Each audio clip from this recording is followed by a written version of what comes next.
I just found out something mind-blowing. Nearly 80% of Americans live paycheck to paycheck. That is, if you put 5 random workers in a room, only one of them doesn't depend on the next paycheck to cover their needs. And there are many reasons for it: low income and a high cost of living, debt, the desire for instant gratification, which leads to debt, and poor money management. There are people who earn $100,000 a year and live like they earn $30,000 because they're frugal and save money. And the other way around, there are people who earn $30,000 a year and live like they earn $100,000 a year. If it seems like money comes and goes, keep watching this video. We are talking about the 50-30-20 money management rule. There are a lot of ways to manage our finances, but this one seems relatively simple and easy to implement, and I hope that you find it useful.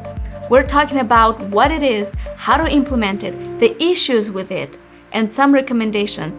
And at the end of the video, I will show you how we use a modified version of it to budget our money wisely. And if you're interested in personal finance, productivity, and success, subscribe to this channel for good value.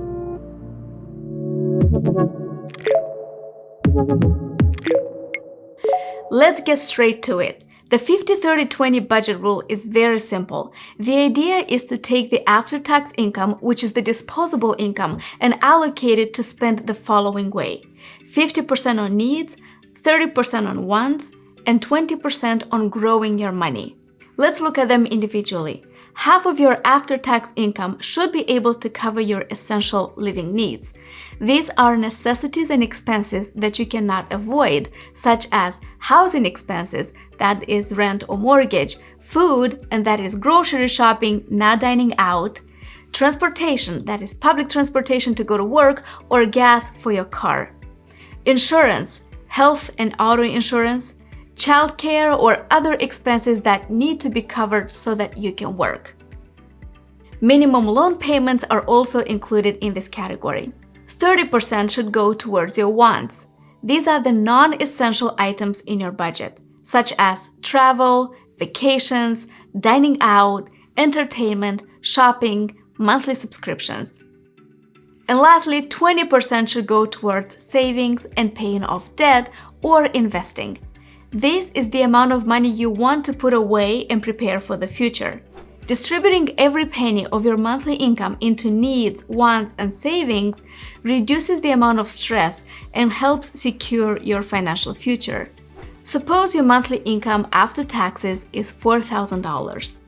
Half of it, or $2,000, should cover your expenses. Let's say $1,000 in rent, and the other covers groceries, insurances, utilities, and minimum debt payment. 30% of the disposable income goes towards wants. In our scenario, that is $1,200. And look, here's how a lot of people are thinking. They say that 30% is too much for this category, and I'll just throw some of this money back into the needs section. But the thing is that we work to live, and we need to enjoy ourselves too. As long as you can keep track of your budget and not go over it, you should be able to enjoy going out to eat, getting a Netflix subscription, or going shopping. And not to mention that when it comes to buying Christmas presents for your loved ones, if we don't allocate money for it in the wants section, that could be a huge hit on our finances. So this is why 30% is recommended to go towards the wants section. And lastly, 20% or $800 in our story should go towards debt payment and savings. It seems pretty straightforward, right? But this is not a one-solution-fits-all situation. When it comes to this category, this 20%, every situation is different. Some people have debt, others don't. Some people have an emergency fund, other people don't or don't even know what it is. Depending on where you are, you might want to allocate this 20% in a way that makes most sense to your situation. I am not a financial advisor or a financial professional, so the following recommendations come from external sources, and I will leave the links below. Let's see what the experts think. If you have high interest debt, pay it off first. Getting rid of high interest debt will save you more money and allow you to redirect your funds to other financial goals. So, if your credit card rate is the highest, you want to pay this one off first. This method is called the debt avalanche method. And I don't want to go too much off track here, but the idea is that you make a list of all the debts you have, the balances, and the interest rates, and you prioritize debt payoff based on the highest rate. Once you pay it off, you move on to the next highest interest rate. For example, let's say you have a student loan of $5,000 at 7% interest, a credit card balance of $3,000 at 20%, a second credit card balance of $6,000 at 18%, and a personal loan of $7,000 at 12%. According to the debt avalanche method, you want to tackle the 20% one first, even though it's the smallest balance, before you move on to the one at 18%, and so on. However, in some cases, it might make financial sense to pay off the highest balance first, especially if you're applying to get a mortgage, because you're not looking to save money on interest in this case, but you want to reduce the utilization of credit cards. If you don't have any debt, or if you already paid it off, the next step that's recommended is to start and grow an emergency fund. That is money saved in case of emergencies, in case you lose your job or any other financial surprises life throws at you. The emergency fund should cover 6 to 12 months of expenses. Other sources say 3 to 6 months, so it depends on your risk tolerance. Once you're out of debt and you have an emergency fund, save for retirement or invest money in real estate, stocks, or a business idea. Have you ever heard of a person who got rich by saving money? No, me neither. Money needs to flow, it needs to be invested, and it needs to make more money.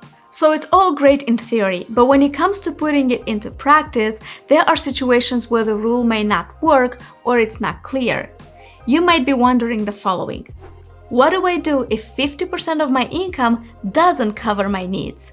If that's the case, there are two variables here we can work with. We either increase our income or decrease our expenses. So understand yourself as a consumer and become aware of your relationship with money. Are there any areas where you can cut costs? Even if it's a need, there might be ways to save more. Consider downsizing, moving to an area where the rent is more affordable, find a roommate to share the rent cost, or negotiate with the insurance company to get a better rate. That's actually something we recently did. We negotiated our monthly rates. We switched our phone provider and insurance company, and we're saving more money every month. If this doesn't work, then reevaluate your career options, apply to jobs that pay more, or think of a side hustle that can bring in more money. Which should I do first, pay off my debt or build an emergency fund? Some people prefer to pay off debt and start an emergency fund at the same time. This is part of the 20% portion, right? You could, for instance, allocate 10% towards debt payment and 10% towards savings. If you worry about losing your job, this might be a justified option, but overall, this scenario costs you more because you forfeit a lot of money to credit card interest. Many people prefer to pay off debt first because if you have an emergency, then you can use your credit card. But if you work towards paying it off, you will only have a high interest for a shorter period of time as opposed to if you keep this debt for longer. How can I make sure I'm not spending my emergency money? Store your emergency money in a place that's out of your immediate reach. My family's emergency money is on a separate savings account, and we do not carry this card with us. That way, we don't touch it unless there's an emergency and we absolutely have to rely on these funds. Does debt payment go towards the needs or savings category? If you carry a credit card balance, the minimum payment is a need, and it counts towards the 50%. Anything extra is an additional debt repayment, which goes towards the 20% category. It's the same if you have a mortgage or a car loan. The minimum payment is a need, and any extra payments count towards savings and debt repayment. At the beginning of the video, I said I would show you how we implement this rule. If you've seen my other videos, you know that one of our priority as a family is to save as much as we can so that we can invest as soon as we can. We don't have any debt and we worked hard to build our emergency fund. We're in a good place to start investing and growing our capital. We have a money management plan with all the categories where we spend money and we take control of our finances by keeping track of our expenses. But when it comes to the 50-30-20 rule, we allocate 50% to our needs. That includes the mortgage payment. It used to be the rent amount, but since we bought a new house, this payment goes towards the mortgage. Our second biggest payment in the needs section is the child care. Daycare is expensive in the US, very. But this is a need because otherwise we wouldn't be able to focus on our jobs, and it's a much better alternative for our daughter's development as well. We also pay for groceries and we try not to spend more than $100 a week. And luckily, we don't spend much money on gas because everything we need is very close to our house, so we don't need to drive that much. When it comes to the wants section, this is where we can get creative and manipulate the numbers. We made some adjustments to our lifestyle and spend less than 30% here. But one rule is that we still have a good quality of life. That's non-negotiable. For example, instead of going to get ice cream every week, we now go once a month and we make ice cream at home out of frozen bananas, which, by the way, taste amazing. We also reduce the amount of times we go out to eat, but every now and then we cook something special at home. So we still maintain the same level of enjoyment, but it costs less. Vacation, travel, and shopping took care of themselves with COVID-19 and the fact that we work from home. But if you're interested in other ways how we can save money, I will leave a link right here where you can check it out. Because we saved money in the wants section, we were able to allocate more than 20% to investments. I invested in building an emergency fund. I also bought courses on self-development, bought better equipment to make my videos. So the following videos should be, or very soon the videos should be of much better quality. And we will soon be able to invest in real estate as well. So why am I saying all this? It's not to boast, it's not to brag, it's not to pat myself on the back.